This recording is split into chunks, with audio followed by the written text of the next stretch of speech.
Hello, I come to you from the post-apocalyptic land of England, where today I had to venture out for essential liquid gold. And I did find one of these very important items. Of course, I had to fight the crowds of zombies. And luckily I had my trusty weapon, my Kazakhstani reindeer whip, which some of you will know. It's a deadly weapon to fend off anybody that came within 15 feet. It was actually quite interesting. I'm really enjoying the apocalypse. So I had to go out for a couple of bits of stuff. Not food or anything, it's just some things I had to get done. And it was quite entertaining. I mean, everybody was literally avoiding each other. They were like standing at least a couple of meters. Even when you're walking past the pavement, people were just like really suspicious. And I really thoroughly enjoyed it. No crowds, no stupid people. You know, when I went to buy the lemons, it was like 2 people in the shop, me and another person, and the guy behind the counter. It was just great. I can't get enough of the apocalypse. I don't even know what day of the apocalypse it is. I've just stopped keeping count. I don't know, must be day 10 or something. I'll probably find out. Oh, of course, the other essential thing that we're sort of running low on, but I don't know. It's my wife got this. She knows more about wines than I ever will. So yeah, it was. I'm having fun. I've definitely. It's a lot better to be working from home. Although I am actually working longer hours. Just I don't know, one of those things. I guess because everybody else is a bit inefficient, they make more work for you and so on. Then, of course, I had a conversation with another survivor across the planet, you know, on our CB radios. I had another talk with James Fox Higgins on his Rationalized TV. Which is got a YouTube channel, but actually Rational Rise TV has got its own platform as well. So join it if you haven't joined it. He's also got a kind of alternate type of social media thing that's called Champions of the Light, which works through an app. So a little bit like Social Galactic. He's also in Social Galactic, so you know, if you see him, he's a really cool guy. I really like James. He's very good at synergizing all sorts of types of people and you know, making a place where different types of ideas, thoughts, philosophies can come together. I mean, one of the guys he's got in his, I think of it as a digital citadel really, is a guy called Kurt Doolittle, which I've read some of his stuff and I found it completely impractical and theoretical in my opinion. But James found something positive in it, and I gotta admit, you know, I haven't really done a thorough examination of what this Kurt Doolittle guy says or thinks or whatever. But the thing is, regardless, you know, even if I thought it was completely useless, which, you know, on my very cursory examination, that's pretty much where I'm falling at the moment, but regardless of whether it is or isn't, the fact that James has created a space where people can sort of hang out with their differences, and you know, it is like a walled city. It is a very Christian environment.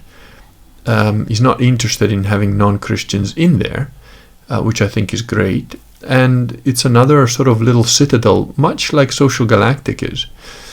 You know, and obviously they're not as widespread or huge as, say, a Facebook or a Twitter or whatever, but who cares? I mean, Facebook and Twitter are like, you know, I hate to use the term hives of scum and villainy, because I kind of like Star Wars, the original one, where Han Solo shoots first, as you should. But those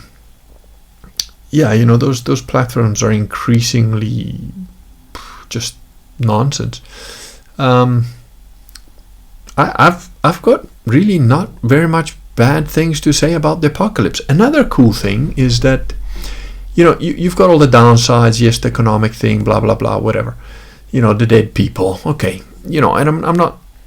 I'm not being facetious. Yes, people are dying. And yes, the economy is crashing. Yes, some people are struggling. Yeah, there's all that. It doesn't really affect me or people like myself that have sort of positioned themselves a little bit where the work they do is relatively limited and can be done pretty much almost from anywhere to a certain extent. Although I am based in London for a reason. So, but and slowly the idea is to move more of my work to writing and that sort of thing. But anyway, aside from my specifics particulars, there are some positives, which is just think of all the stupid stuff that's like stopped. So bars, pubs, clubs, places where people just used to get drunk, stoned, bang each other randomly, spreading disease and misery, are now stopped dead in their tracks. Facial recognition just got a little bit harder because, if you are like I was just a minute ago in a hoodie and a mask, put some sunglasses on, you won't even know, what color I am. Never mind, who I am. So that's pretty interesting if you consider the global implications of things like 5G, which have got facial recognition all over the place. I posted on Facebook. Maybe if I find it, I'll put a link. I probably won't. I can't be bothered. I'm tired. I've had a long day. Got up early, kids and everything.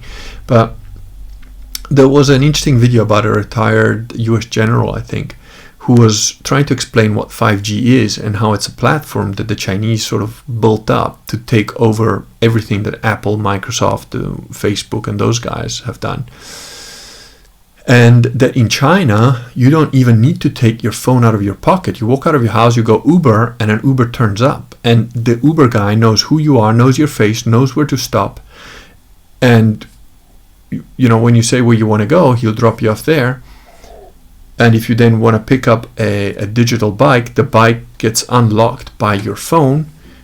And, he was talking about how one of his guys forgot an iPad in the basket, and they called up this digital bike thing, and they in turn called the guy that was physically on the bike at that moment in time. They said, "Oh, by the way, that iPad, that's another guy's. Can you tell us where you are so somebody can come get it?" And it's incredible. It's all facial recognition, all GPS locating your phone and your other items. You don't even have to have a phone on you, and they'll still know where you are, which is a frightening possibility, especially when you consider, just think of this, right, at the most basic, simple level. Many, many years ago, when radio was brand new, you could build a radio set with crystals, and you would pick up you would be able to pick something up or transmit something.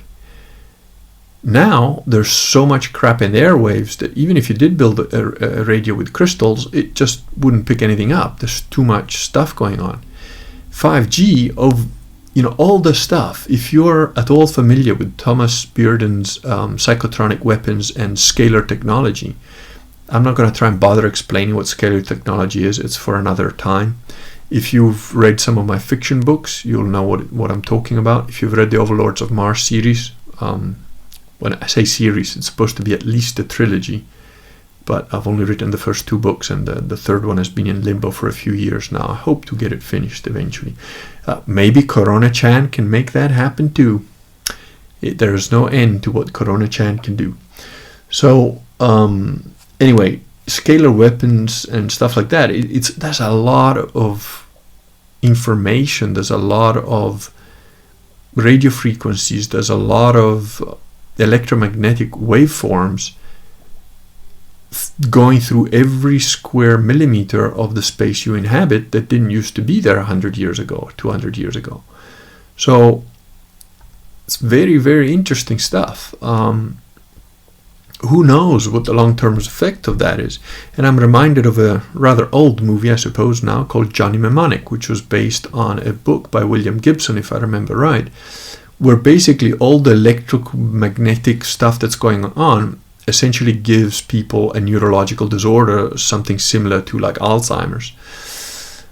I think there's a lot of truth to that. Keep in mind that in Russia, the distances for safety when it comes to electromagnetic fields are more than 3 times what they are in the West. And the Russians are way ahead on this technology than everybody else in the West. So it's very interesting days. And, if it were up to me, I'd get into my little Nazi submarine, which also is a UFO, and I'd bugger off to another pristine planet where there's not other humans. That would be even better isolation. But I'm stuck here with the rest of you monkeys, so I gotta make the best of it. There are countries that are really quite safe, and funnily enough, Africa is...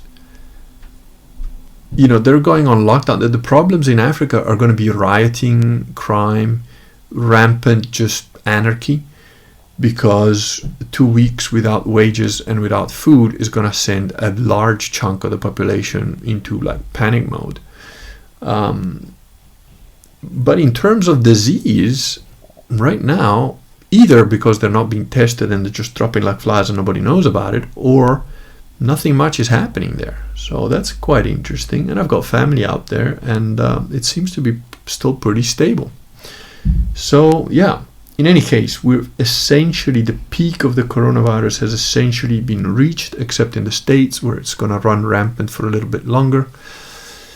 And if the self-isolation stuff continues for the next 3-4 weeks, it's very likely that the main threat of the virus will have died down. But it's going to be interesting to see what kind of world we live in after that, because I believe that after that it's going to be, everybody will still be wearing masks. They might pass some rules about it. And of course, the stuff that's really starting to concern me a little bit is going to be like the forced vaccinations.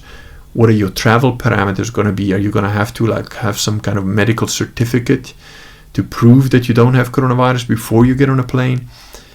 What is there was an article that my wife found where they've proven that some of the coronavirus testing kits are actually infected with coronavirus. So, whether it's government work, whether it's intentional, either way, I know I'm not sick. I know no one in my family is sick right now because we've been self-isolating for about 3 weeks now. And, I have to go out occasionally, so we kind of reset the clock when that happens. But, we're all pretty healthy. We know we're not diseased. Do I now want to trust a government employee to jab me with some shit that Bill Gates put together? No, I really don't. So that's where I'm at. Again, don't panic. It's the apocalypse. Just enjoy it. Have a drink.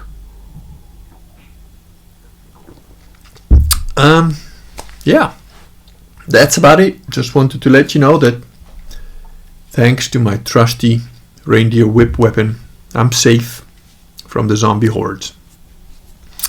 Mr. Kurgan, I'll check in again when time permits, if the generator by pedal power still works. I'll say hello again in a few days. Good night. Have a good apocalypse.